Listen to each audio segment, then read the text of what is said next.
ይህ የሴቶች ንጽህና መጠበቂያ በኢትዮጵያ ስንት እንደሆነ ታውቃላችሁ? ይህንን አታው ብዙዎቹ እንደሚቸገሩ ታውቃላችሁ? ይህንንስ ለማን እንደሆነ ታውቃላችሁ? ጠቅለል አርጌ ልነግራችሁ መጥቻለሁ። ሰላም አለይኩም ወራህመቱላሂ ወበረካቱ። ውድና የተከበራችሁ ወደ የሷሊሃ ቤተሰቦች እንዴት ናችሁ? እንደምን ቆያችሁ? ከኔ ጋር ሁሉ ሰላም ነው አልሐምዱሊላህ። እንግዲህ እንደምትመለከቱት ዛሬ የሴቶችን የንጽህና መጠበቂያ በትንሹ ይዤ ወደ እናንተ መጣሁ። ለምን መጣሁ? እንዴት መጣሁ? እስከ መጨረሻው ቪዲዮውን ተከታተሉት። ይህ የሴቶች ንጽህና መጠበቂያ ትላንትና ዞር ዞር ብዬ ሱቆቹን ጠያይቄ ነበረ። አንዷ ፍሬ 140 እስከ 150 ብር እየተሸጠ ይገኛል። አንዷ ፍሬ ስላችሁ አንድ የታሸገችዋ ማለት ነው። ውስጡ ምን ያህል እንደሚይዝ አላቅም፣ ግን ደግሞ ከአንድ ጊዜ ከአንድ የወር አበባ ጊዜ በላይ አይቆይም። ለቀጣይ ወር የሚል አይቆይም ማለት ነው። ለአንድ ጊዜ ብቻ ተጠቅማችሁ የሚጨርሱት ነው ማለት በአንደኛው ወር ማለት ነው። በመጣባችሁ ሰዓት ላይ ሳምንትም የሚቆይባችሁ 5 ቀንም 4 ቀንም ግን ያልቃል ማለት ነው። ከዛ ለቀጣይ ወር ብላችሁ የምታስቀምጡት የለም በአንድ ፍሬ ማለት ነው። በአንድ ፍሬ እሽጓ እና ትንሿ ናት። እንደ ስደት አይደለም፣ ትልቅ አይደለም። እቺ አሁን ላይ በገበያ ከ140 እስከ 150 እየተሸጠች ትገኛለች ማለት ነው። እና ያው ብዙዎቹ ደግሞ በዚህ ዙሪያ ቪዲዮ ሲሰሩ አይቻለሁ። ለሴቶች በዚህ ንጽህና መጠበቂያ ይህ ዋጋ አይገባውም ብለው ቪዲዮ ሲሰሩ ተመልክቼ ነበር። ነገር ግን ቆም ብዬ አላስታወልኩትም ነበር በሰዓቱ ማለት ነው። ማለት ስላልገዛው ይሁን አላቅም። አሁን ላይ ግን ልገዛ ሳስብ በዚህ ዋጋ መሸጡ ልክ ነው ወይ? ማለት ብዙ ሴቶች ይሄንን አጥተው ብዙዎቹ የሚሸማቀቁ በዚህ ያው ብዙ ተጽዕኖ የሚደርስባቸው ሴቶች አሉና የዚህ ዋጋ ቢቀንስልን ለማለት ነው አንደኛው። ሁለተኛው ደግሞ ያው ይሄንን የምትመለከቱትን 15 ፍሬ ነው የተገዛው፣ የቆጠርኩት ነው ይሁትማ። ከዛ ይሄንን 15 ፍሬ ስንት እንደገዛሁት ለማን እንደገዛሁት ልንገራችሁ። ይሄንን 15 ፍሬ የተገዛው 1050 ብር ነው። 1050 ብር ማለት እኔ አሁን ምንድነው ከ140 እስከ 150 እየተሸጠ ነው ብያቸዋለሁና አጋጣሚ ደግሞ እኔ በሰባ አንዷን ፍሬ ስላችሁ በፍሬ አይደለም ስቴን የደጋገምኩት እቺ የታሸገችዋ 70 ብር ሳገኛት ይሄንን ሁሉ ገዛሁኝ ማለት ነው።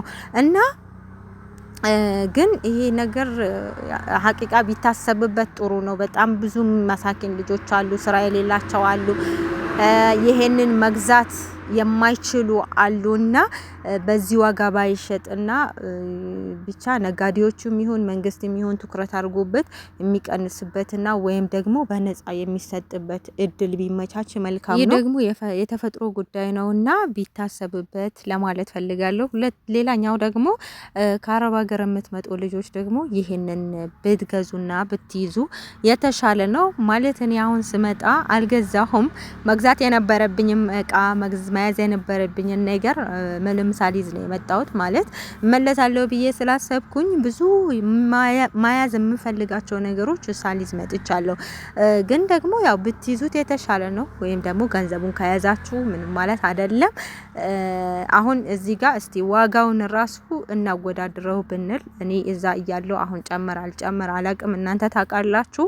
ትልቁ በጣም ትልቁ አንዴ ብትገዙት ቢያንስ ለስንት ጊዜ ይሆናል መሰላችሁ? ለ4 ለ5 ወር በእርግጠኝነት ይሆናል። በጣም ትልቁ 23 ሪያል ነበረ፣ በጣም ትልቁ ማለት ነው።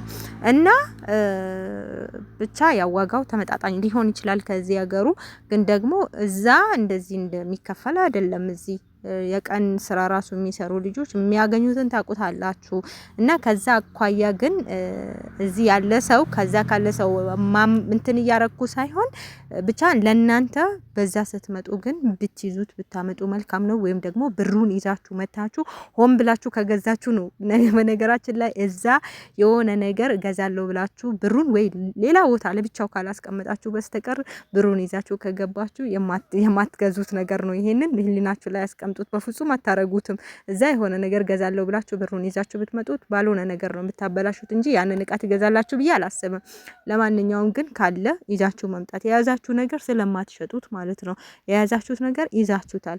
ስለዚህ ያዙ። እኔ ብዙ መያዝ የነበረብኝን ነገር ሳሊስ ለመጣው በጣም ተጸጽቻለሁ። ግን ደግሞ ያው አንዴ ሆኗል፣ አላህ ስላልፈቀደው ነው ብዬ ትቼዋለሁኝና ያዙ መያዝ ያለባችሁን ነገር ይዛችሁ መምጣት አለባችሁ። በጣም እየቆጨኝ ነው እኔም ማምጣት ያለብኝን ነገር ስላላመጣው ለማለት ፈልጌ ነው። እና ሌላ ደግሞ አንድ ማለት የምፈልገው ነገር አለ ውዶች፣ አቅማችሁ ከቻለ እንደዚህ እየገዛን ለመሳኪኖች ለየቲሞች ምናምን መስጠት የምትፈልጉ ልክ በዚህ መልክ ተገዝቶ እንዲሰጣቸው ማለት ነው የምትፈልጉ ብዙዎቻችሁ ግን ብዙ ነገር ጠይቃችሁ ነበረ ማለቴ ለቤተሰብ የሆነ ነገር ማድረስ ምናምን የምትፈልጉ ሰዎች ያ በዛም ብቻ በምትፈልጉት ነገር ብዙዎቻችሁ ቁጥር ስትሉኝ ነበረ። ቁጥሩን እዚህ ላይ ማስቀምጥላችኋለሁ። በቃሌ ደግሞ 0922 96 26 94 ነውና በዚህ ስልክ ደውላችሁ እኔን ማግኘት ትችላላችሁ። በዋትስአፕም በዚህ ታገኙኛላችሁ። በቴሌግራም ግን የበፊት ቁጥሬ የሳውዲ አረቢያው ካላችሁ በሱ ስልክ እኔን ማግኘት ትችላላችሁ።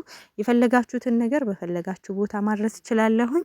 ይሄንንም ደግሞ ኸይር ስራ ላይ ልቀሳቀስ ይሄንን ስራ በዚህ ነገር ልሳተፍ ካላችሁ ደግሞ ይሄም አንድ መልካም ነገር ነው። አንድን እህታችሁን ከምትሳቀቅ ነገር ብቻ እንትን ከሚደብራት ነገር ማውጣት ራሱ አንድ ትልቅ ነገር ነው።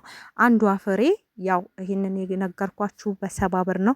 ነገር ግን አሁን ላይ ገበያ እየተሸጠ ያለው አንዷን ፍሬ ስላችሁ ቅድም እንደነገርኳችሁ እቺ የታሸገችው አለ ማለት ነው።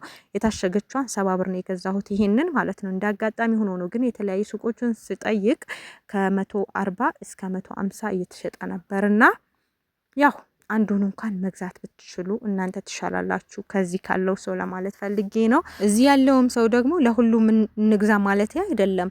በቃ መገዛት ላለበት ሰው መሰጣት ላለበት ሰው ሰደቃ ይሆናል ተብሎ ለዛ ሰው እንጂ ለሎርማን ሰው ሰርቶ ለሚተዳደር ሰው ሰርቶ ለሚኖር ሰው አይደለም። ለአቅመ ደካማ የሆነ ወይም ለየቲሞች እንጂ ለእንደዚህ ለጠገበው ወይም ሰርቶ ለሚበላ ወጥቶ ለሚገባ አይደለም። እና ያው ለአቅመ ደካሞች ለየቲሞች የቲምን አንድ ሰው የካደመ አጅሩን ምንዳውን ታውቁታላችሁ። እና በዚህ ከይር ስራ ደግሞ እንሳተፍ ሁላችንም እንደዛ እናርግላችኋለሁ። አሁን እቺ 15 ፍሬ ናት። ያው ለማን እንደምደርስ ታውቃላችሁ።